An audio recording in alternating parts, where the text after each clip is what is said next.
Welcome back to a new exciting episode of Let's Talk About It with David Hill.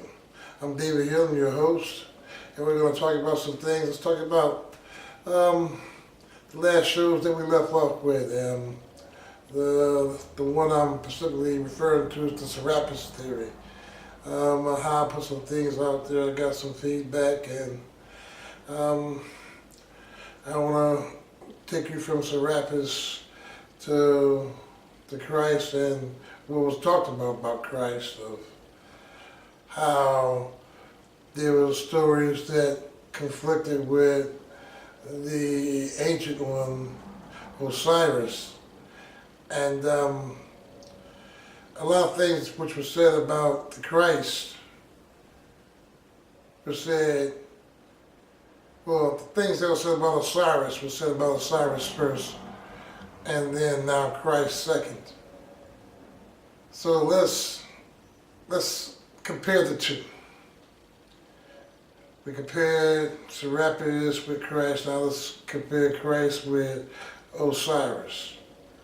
Because in retrospect, Osiris would have been the first to have been raised, for he is before any dynasty of Christ. And if that's the case, let's see, how can we find Jesus, or the stories of Jesus? We talk about a lot of things about Jesus, but they say he's supposed to have all these different tombs. So they can't narrow down one, or they say it is believed. But today we know that they found Osiris at his tomb and his burial site. And I'll tell you, ladies and gentlemen, it's like no other on earth that I've ever seen. And eventually, well, and soon we're going to bring you to that. But let's compare the two stories. Let's take a look at their history and what is shown today as up and to date. They say ancient history, but known fact today. Let's take a look. A rather perplexing theory has been contemplated in history. In Egypt, the tomb of Osiris was discovered in 2015. The site dates to the 25th dynasty, around 700 BC. This was remarkable in its own right. However, what was actually found is quite astounding. Somehow, the alien god king Osiris had a tomb constructed in ways that still leave experts of today scratching their heads. Most everything about this tomb doesn't make any sense by its design. Yet somehow, through specialized techniques, perhaps alien in nature, this advanced design took shape. Inside of this tomb there are an estimated series of solid granite coffins weighing 20 tons each. There are 3 different chambers at different levels. The room of the bottom tomb is 100 feet underground and surrounded by a pool of water, with 4 different pillars placed in a square around it. The pillars have carvings etched onto them. To date, there is nothing else like this that exists on planet Earth which is known about. It truly makes it unique and really makes one wonder about its origination. This really is one of our greatest mysteries. When the tomb of Osiris was found, it was found beneath a pyramid that was several stories down. There were 3 segments and 3 chambers, and at the lowest part of the chambers, which was filled with water, it was actually flooded. And they had to pump the water out to find out what was going on. And when they finally did, they discovered a tomb with 4 pillars with inscriptions on the 4 pillars. And the tomb was in the center of water, surrounded by earth with the 4 pillars erected on all 4 sides. Let's take a look at that. Opposite the statue of Osiris is a staircase with a 29.5-foot, that's 9 meters shaft leading to another chamber. Inside this chamber, a second shaft descends downward 19.6 feet, 6 meters into 2 more rooms. From Egyptian mythology, Osiris is the god of the underworld. At some point, were killed by Set, who was the god of storms, disorder, and violence. Later, Set placed Osiris into a coffin and sent him down the Nile River.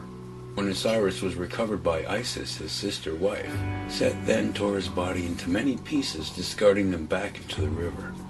Isis later collected the pieces of Osiris, piecing him back together. It was this form which then traveled into the underworld, the Egyptian god of the dead. Any finds described regarding the tomb of Osiris are only the bare bones of what was discovered in the tomb. The truth is, we don't actually know the full story about what was found on the site. For instance, the details of what is inside the sarcophagus at the bottom haven't been released to the public. Neither were the hieroglyphs on the columns inside the complex. We don't know why this information isn't available to the public at large. Well, in our retrospect, to look at the findings that we find today and to not let us know about these findings that they've known about for a long time. These records say the findings were not found, they say, 2015, they just found this right here, this great site, and when they show it to us, they only show you certain parts. They won't show you it all. But they say 2015, but Maury Povich discovered it in 1999, but it wasn't told then to the public either. Why are you holding so much back from the public? Because I, for one, would like to know. It's a deep heritage, it's my heritage now. I mean, I wonder why you got it, why you holding it captive. These things need to be let go. Our announcements to the world, but you took and you hid it because you're trying to hide what my people have done. And I understand that. Hey, but the truth is out. You can't hide it no more. Why can't we put these things up? Why was this radio on CNN, MSNBC? Why was that? I know this is big news. You had some things that you put out, but yeah, you put some things out on this station over here, but you never told nobody about it. I mean, we look at the news all the time. We look at the news all the time about different findings and about in space and all this, but when it comes to our people, it's some type, it's hidden.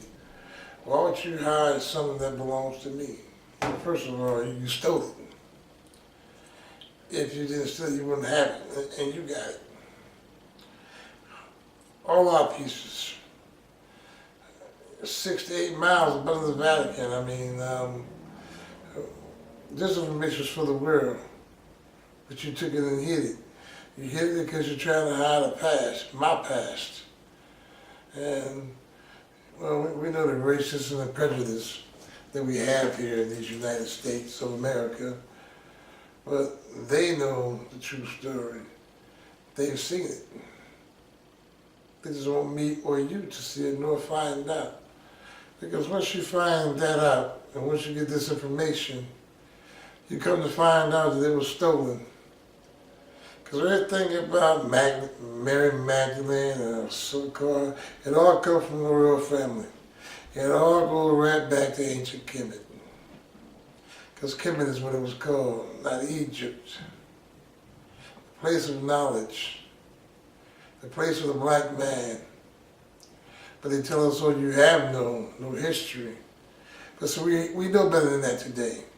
And this is where I'm here to exploit everything that you hide. You can't hide it no more, we're here. And I can't help it, I gotta spread this news. And I want our people to know this. A lot of these things that you run back and forth to the church to get you had from birth, that you never need to run back and forth. Because it was a religion with us. It was just a way of life. They seen our things and for some reason they made it their own, and they're still doing that to this day. Look at the History Channel. Well, thank God for the History Channel because you let us know things that no matter what you find, it always goes back there. It always goes back to where it came from. And you couldn't find out where it all came from them and their people. But us in the United States, oh no, you come from slavery. Oh no, that's not the case. But we know better than that now, so that's nothing to dwell on. We don't dwell on the past. Let's talk about the future. The future is they found it. They found him. Was there any other character or anybody else that you want to say that was resurrected? And another thing, when you look at his place of rest or resurrection, shall we say, it just looks like a place to be resurrected at. You have 4 pillars, or 4 obelisks. They are erect. That stands for resurrection. I don't know. These things we need to think about. I'm going to think about them, you think about them too. And we'll get back to you. We're going to go into these things in depth. And we're going to pry a little bit deeper and see what else we can find. This is David Hill, and let's talk about it. It's good to see you tonight. Y'all have a good evening.